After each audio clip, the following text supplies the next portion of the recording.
Zdravím ťa. Dostal si sa až sem, takže to asi myslíš vážne.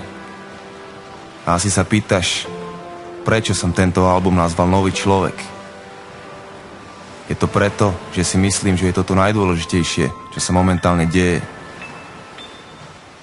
Žijeme tu naozaj vo veľmi zaujímavých časoch.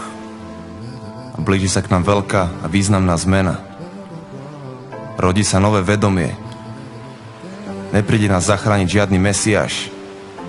Každý musí zachrániť sám seba. Každý sa musí sám premeniť z larvy na motýla. Vypočuj si tento príbeh. Je o človeku, ktorý sa volá Nový. Žije v mestečku zvanom Starý svet. Je to mesto ako všetky ostatné, ale prihodilo sa v ňom niečo veľmi neobyčajné. Všetko je tam hore nohami a jeho obyvateľe si dokonca myslia, že sú jediní široko ďaleko. V meste žije lekár, ktorý sa stará o ľudí, ale pán doktor dostal časom strach, že keď budú všetci zdraví, on bude zbytočný. A tak priotravil celé mesto a teraz sú na ňom všetci závislí. Ochorel aj starosta, ktorý je už veľmi starý človek a bojí sa smrti, lebo si zvykol na svoje postavenie a vplyv. Úplne zabudol, že reprezentuje ľudí a je presvedčený, že on vie, že je pre všetkých najlepšie a celé to zhora riadi ako bábkové divadlo. V meste žije aj šerif, ktorý pomáha a chráni ľudí, ale keď zbadal starostu ako hrabe, dostal strach, že mu nič neostane a začal zneužívať svoju moc. A teraz už si pred ním nejsú všetci rovní. V mestečku je aj kostol, kde smutné tváre spievajú smutné piesne. Takto sa vraj modlia k Bohu. A farár sa stále oháňa nebom a peklom a preto málo z tých ľudí, čo ho počúvajú, vie niečo o živote na zemi.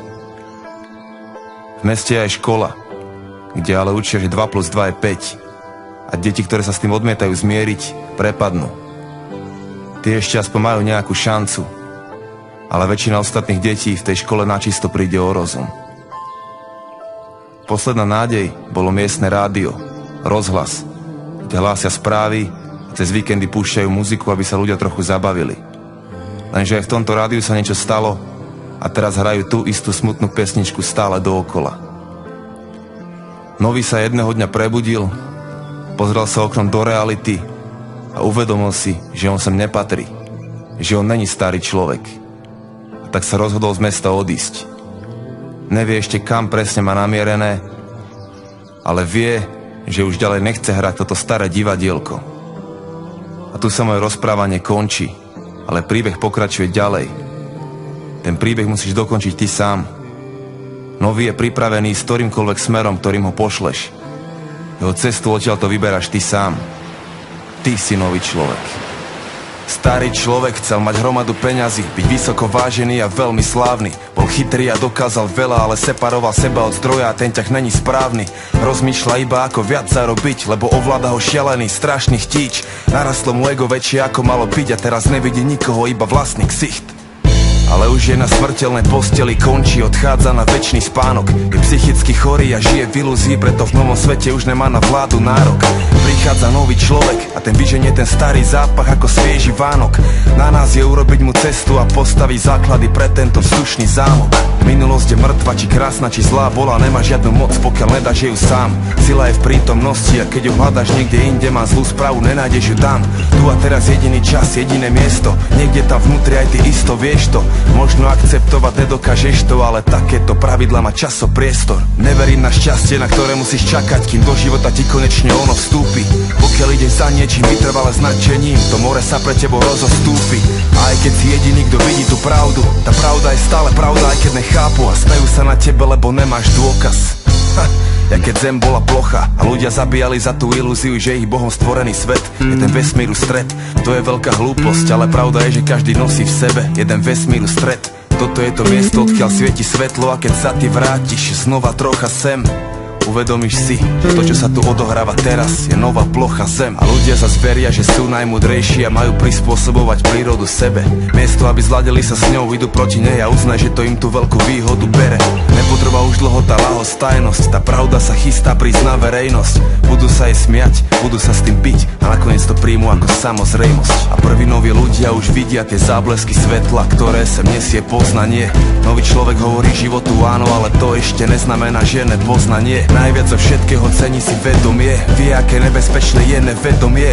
A že najväčší mýtus na šírenie strachu je hra na zlé svedomie. História ľudstva je smutný príbeh, už 1000 ročia tu zomierame v boji. Vyzerá to, že fakt asi milujeme vojny, keď do vojny posielame svojich. Konečne je ten mier na dosah, lenže my si tie bodky odmietame spojiť.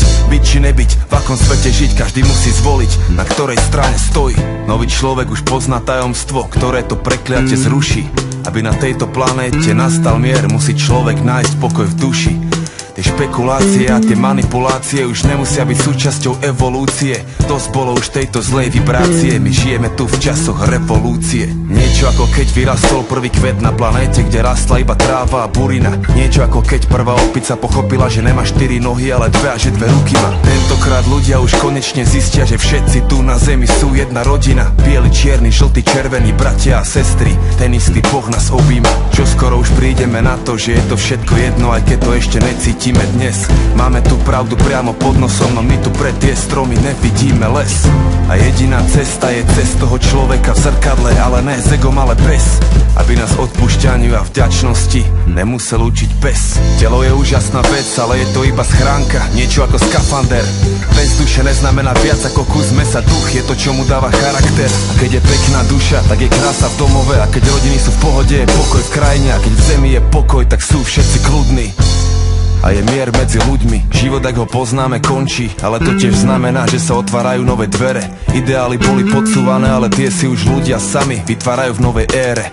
Vyberajú svoj smer energie svojou pozornosťou, tým čo nosia v hlave, tým o čo prosia práve, takže modlia sa len nech to